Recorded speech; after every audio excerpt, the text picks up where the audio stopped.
Economic and Financial Crimes Commission (EFCC) says a suspected internet fraudster, Chukwubueze Ikechukwu, saw its men via CCTV camera before he started shooting at them and eventually killed one of the security operatives, Aminu Sahabi Salisu, when his men were at a compound to enforce the arrest of suspected internet fraudsters around the Ifite area in Awka, the Anambra State capital, on Friday.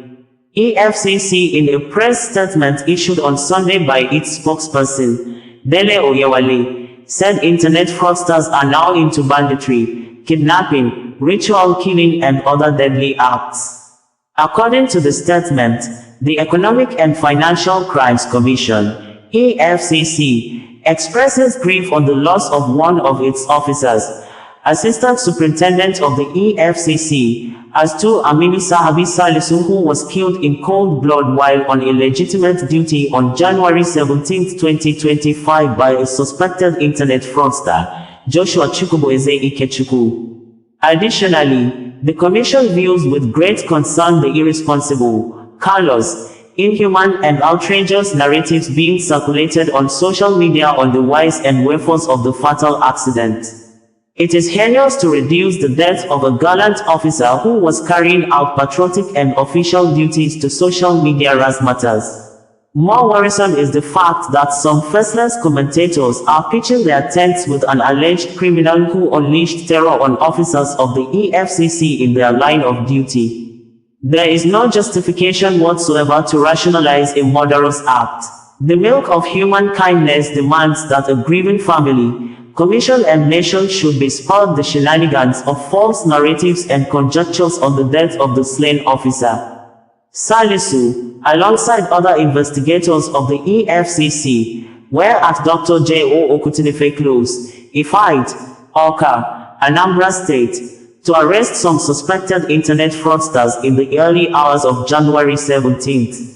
The operation was duly documented at the Anambra State Command Headquarters and Area Command of the Nigeria Police in line with operational protocols.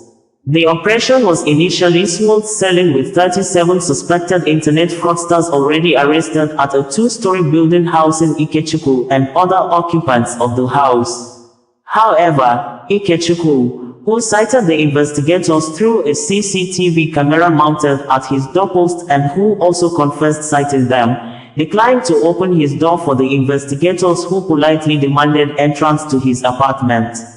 Defying all the introduction and physical citing of the investigators, he resorted to firing shots at them and killed Salisu in the process and wounded another officer detailed to conduct a search in his apartment. Preliminary investigations showed that Ikechukwu was involved in coding and online medical supplies of doubtful legitimacy. 2 laptops, iPads, several recording devices were recovered from his apartment, and his involvement in internet fraud is already established. Though currently in police custody owing to the murderous dimension of his case, the Commission will surely bring him to trial.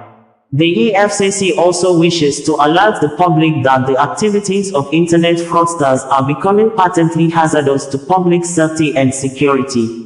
Intelligence has shown that these criminals are carrying arms, involved in kidnapping, banditry, ritual killings and other deadly acts. The public should not fold its arms or allow itself to be deceived that they are mere Yahoo boys and girls.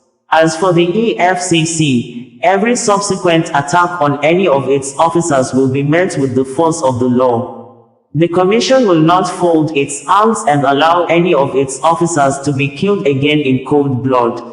As a law enforcement agency of repute, the EFCC is unrelenting in ridding the nation of internet fraud and other acts of corruption, while mourning the loss of its officer who paid the supreme price in the service of the nation. The Commission appreciates the invaluable support, condolences and prompt response of sister agencies and well-meaning individuals standing shoulder to shoulder with it at this trying time. Dele Oyewale, Health, Media and Publicity, EFCC stated on January 19, 2025. Bringing you the news in a more digital way.